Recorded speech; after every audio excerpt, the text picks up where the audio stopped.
Donc je viens présenter aujourd'hui donc je suis Alexa Atapi. Je viens vous présenter une partie de mes travaux de thèse, donc qui est en collaboration avec le CHOM et l'ULCO. Donc aujourd'hui, je vais vous présenter plus précisément l'évolution de la zone côtière du nord de la France depuis le 19e siècle et l'influence des variations morphologiques sur la circulation hydrodynamique. Donc je vais commencer par une brève introduction. On part du constat suivant, que la morphologie des fonds marins va avoir une influence sur l'hydrodynamisme, donc sur la circulation des courants, sur la propagation de la houle à la côte, mais également sur le transport sédimentaire. Réciproquement, l'hydrodynamisme et le transport sédimentaire vont avoir une influence sur la morphologie des fonds marins, donc que ce soit au niveau de leur mobilité ou leur stabilité. Donc notre zone d'étude, se trouve au sud de la mer du Nord. Donc on est entre le détroit du Pas-de-Calais et la frontière belge. Et on voit ici qu'on a une bathymétrie complexe, avec des nombres bancs sableux, particulièrement face à Dunkerque. Donc des études précédentes ont montré que ces bancs sableux, sur les dernières décennies, présentaient une certaine mobilité. Donc du coup, au niveau de la problématique que je vais présenter aujourd'hui, dans un premier temps, ce serait de voir quelle va être l'évolution de la morphologie des fonds marins depuis le 19e siècle dans le nord de la France et quelle va être l'influence, dans un deuxième temps, de ces variations morphologiques sur la circulation hydrodynamique. Donc je vais présenter tout d'abord le site étudié. Donc comme je l'ai dit, on est entre le détroit du Pas-de-Calais et la frontière belge. Donc c'est une côte essentiellement sableuse avec des plages relativement étendues et à pente douce. Donc on a des secteurs qui sont encore relativement naturels, donc on a comme au niveau de la plage de Ouaplage, mais on a des secteurs aussi qui sont beaucoup artificialisés avec une zone industrielle portuaire comme le port de Dunkerque. Donc en termes de morphologie, on a ces bancs sableux qui appartiennent aux bancs flamands et qui peuvent atteindre les 30 km de long et les 3 km de large.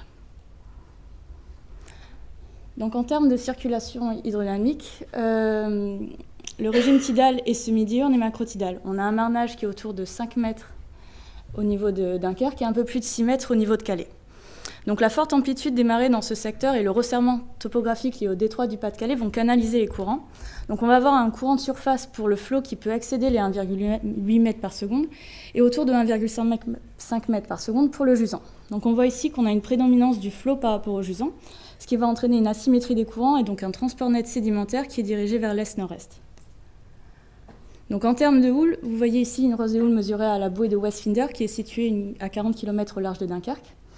Donc on a des houles qui viennent essentiellement du secteur ouest-sud-ouest et est-nord-est, avec pour houle modale une houle de 0,6 m, avec une période comprise entre 4 et 8 secondes.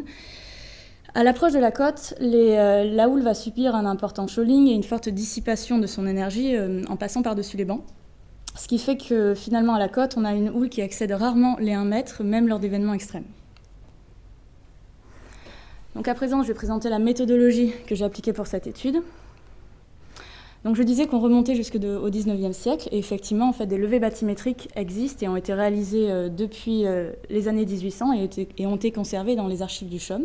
Donc un premier travail a été d'inventorier ces données, de les scanner, puis de les digitaliser.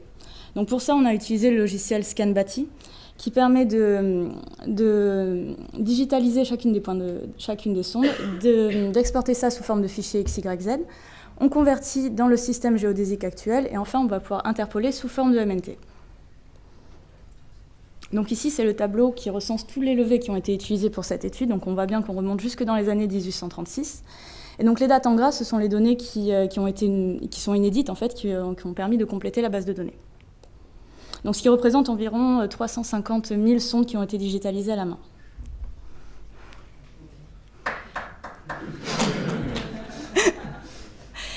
Donc, en termes de variation bathymétrique, une fois les levées interpolées sous forme de MNT, on va pouvoir du coup quantifier les mouvements. Donc, pour les levées, on avait des informations topographiques. On va pouvoir du coup digitaliser le trait de côte. À l'échelle d'un banc sableux, on va pouvoir étudier l'évolution de son volume, voir s'il a plutôt gagné ou plutôt perdu en sédiments. Sur des surfaces un peu plus larges, on va pouvoir faire des différentiels bathymétriques, donc en soustrayant une bathymétrie avec une autre, et voir si on a des secteurs plutôt qui ont gagné plutôt en érosion et plutôt en accrétion. Et à l'échelle des bancs, on va pouvoir quantifier des déplacements en réalisant des profils longitudinaux et transversaux. Donc une fois la description finalement de la variation morphologique de ces fonds marins réalisés, on va pouvoir mettre en place un modèle numérique. Donc pour ça, on a utilisé le modèle Télémac 3D, qui est un modèle en éléments finis et qui va nous permettre de simuler la propagation de la marée sur différentes bathymétries.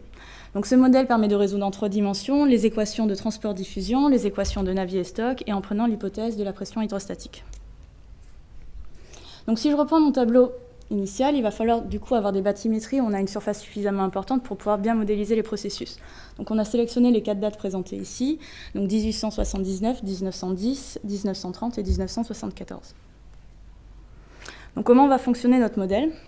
On va avoir notre trait de côte historique et notre bathymétrie qu'on va injecter dans le logiciel Bluecanoe qui va nous permettre d'avoir en sortie un fichier de géométrie. On va voir du coup la bathymétrie qui est intégrée dedans et un fichier de conditions aux limites. Donc avec le modèle de marée CAST France, on va calculer aux frontières notre marée qu'on va propager. Donc avec Télémac, on va simuler du coup un modèle de marée. Les modèles de marée ils sont sensibles au coefficient de frottement sur le fond. Donc vu notre emprise quand même relativement réduite, on va considérer que notre coefficient de frottement en fait, va être homogène sur l'ensemble de la surface. Et donc pour calibrer notre modèle, on va faire varier ce coefficient en suivant la loi de Chézy, donc entre un coefficient de 50 et de 70. Donc pour valider notre modèle, on va du coup avoir en sortie des hauteurs d'eau et des courants de marée. Donc pour les courants de marée, on va comparer du coup au niveau des ports de Calais et de Dunkerque nos hauteurs d'eau avec les hauteurs calculées avec le logiciel de prédiction de marée masse. Pour les courants d'eau, on va pouvoir du coup comparer nos vitesses en fait en sortie de modèle avec les observations qu'on a de cette époque-là. Donc pour la validation, c'est écrit sur le dessus, sur le côté, on a utilisé le modèle de 1930. Pourquoi 1930 ? Parce que c'était le modèle le plus récent où on avait le port de Calais et de Dunkerque, alors que sur 1975, on n'avait que le port de Calais. Donc on a fait plusieurs simulations avec nos différents coefficients de frottement, et on va prendre du coup pour un coefficient de 64. Donc pour ce coefficient, on obtient en hauteur un écart moyen entre modèle et prédiction inférieur à 5 cm, donc ce qui nous fait une erreur inférieure à 2%. Et en termes de déphasage pleine mer, basse mer, on obtient inférieur à 2 minutes. Pour les vitesses de courant, on obtient du coup un écart entre modèle et observation inférieur à 3 cm par seconde et un déphasage flot et jusant inférieur à 25 minutes, donc on va considérer satisfaisant.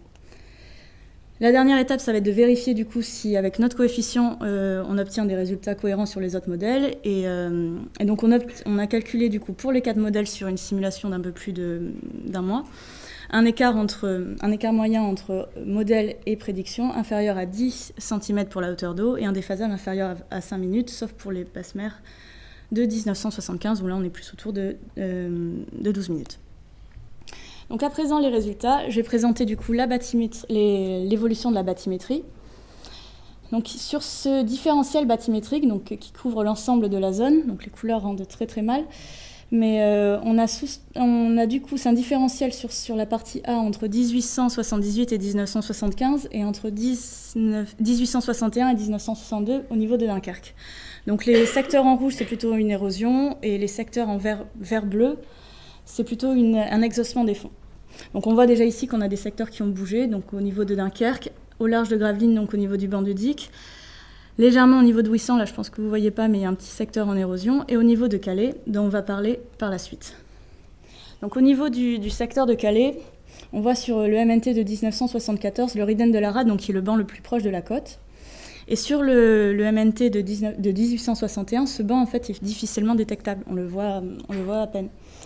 Si on regarde le profil qui a été fait du coup, le profil B qui est transversalement à ce banc, c'est le profil bleu là, le banc était à peine formé. C'est en fait au cours du 19e et du 20e siècle que le banc va commencer à se former. En fait, on va avoir un exhaussement de la crête. À partir du 20e siècle, de mi-20e siècle, on va avoir un élargissement de ce banc et progressivement un élargissement de ce banc. Au niveau du chenal de navigation, on va avoir un creusement du chenal, et au niveau de la côte, on va avoir un recul du trait de côte au niveau de la démarcation du zéro dans ce secteur. Pour le profil C, donc qui est le plus à l'est, on voit effectivement encore un exhaussement de la crête, une migration progressive du banc vers la côte jusqu'à un accolement presque à la plage. Donc le dernier profil longitudinal, donc dans la longueur du banc, donc on voit ici finalement que entre 1861 et 2009, ben, le banc il a gagné en largeur, il était initialement de 8 km et là il est autour de 16 km. Donc maintenant en termes de circulation hydrodynamique, donc on a fait une simulation en prenant en forçage les grandes marées de 2015 pour avoir des vitesses de courant maximales en fait dans ce secteur.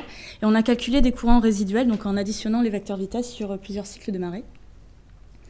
Donc pour le secteur de Calais, vous aurez ici la bathymétrie et les cartes de vitesse de courant résiduel. Donc pour Calais, vous voyez le Riden de la Rade qui est tout juste formé. En fait, la terminaison, elle est face au port de Calais.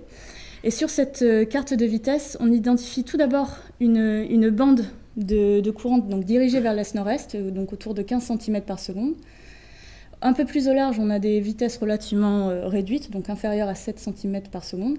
Et au niveau, finalement, face au port de Calais, donc au niveau de la terminaison du Riden de la Rade de l'époque, on a une phase d'accélération en fait, des courants dans ce secteur. En 1910, donc du coup, le banc commence à migrer vers l'ouest et cette zone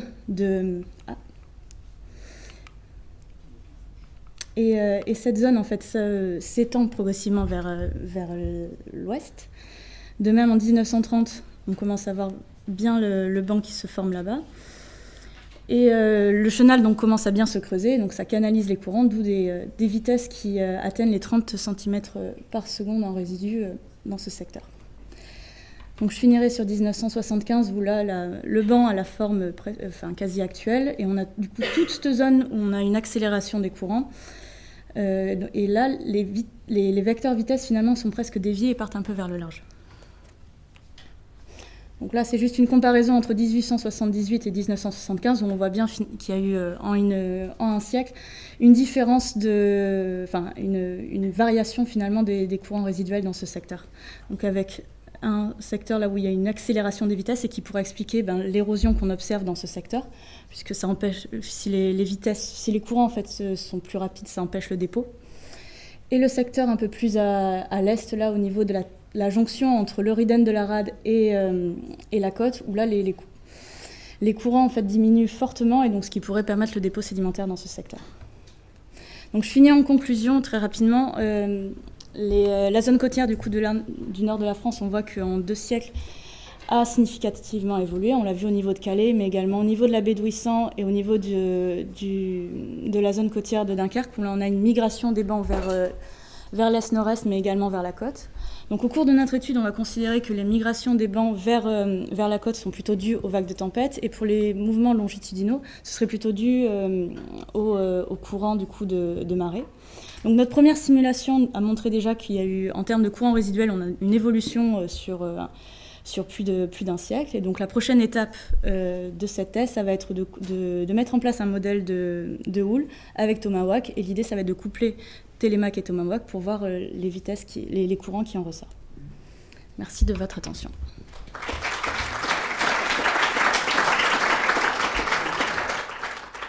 Merci Alexa.